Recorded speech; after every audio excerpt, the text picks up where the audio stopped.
terrain sont, à mon avis, bonnes. Deux, sur le train jaune.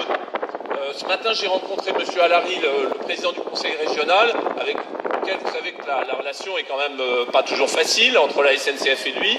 Et puis, il y avait le préfet de région qui représentait l'État. Moi, j'ai dit la position de la SNCF, elle est très claire. Nous pensons que le train jaune a un avenir et nous souhaitons que les élus prennent des décisions aussi vite que possible. Pourquoi on pense que ça a un avenir? C'est parce qu'à la fois c'est un train de service public et d'aménagement du territoire et qu'en plus il y a de la clientèle touristique qui peut venir plus nombreuse dans cette région-là. Maintenant, ce qu'il faut, c'est que les élus se mettent d'accord entre eux.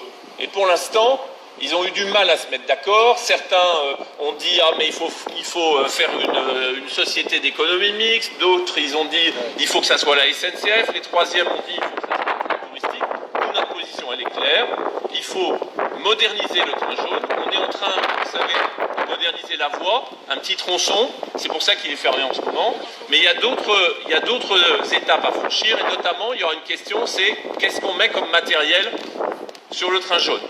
Et encore une fois, moi je m'engage devant vous, vous êtes nombreux, la SNCF croit à l'avenir du train jaune. Moi j'y suis allé il y a 3 ou 4 ans, j'ai été accueilli par vos représentants, j'ai visité l'ensemble des installations, j'ai visité tout ce qu'il y a là-bas, et encore une fois, on y croit.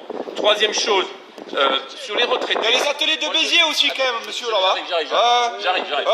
Béziers fait très jeune aussi. Alors, sur la question qui était posée sur les retraités...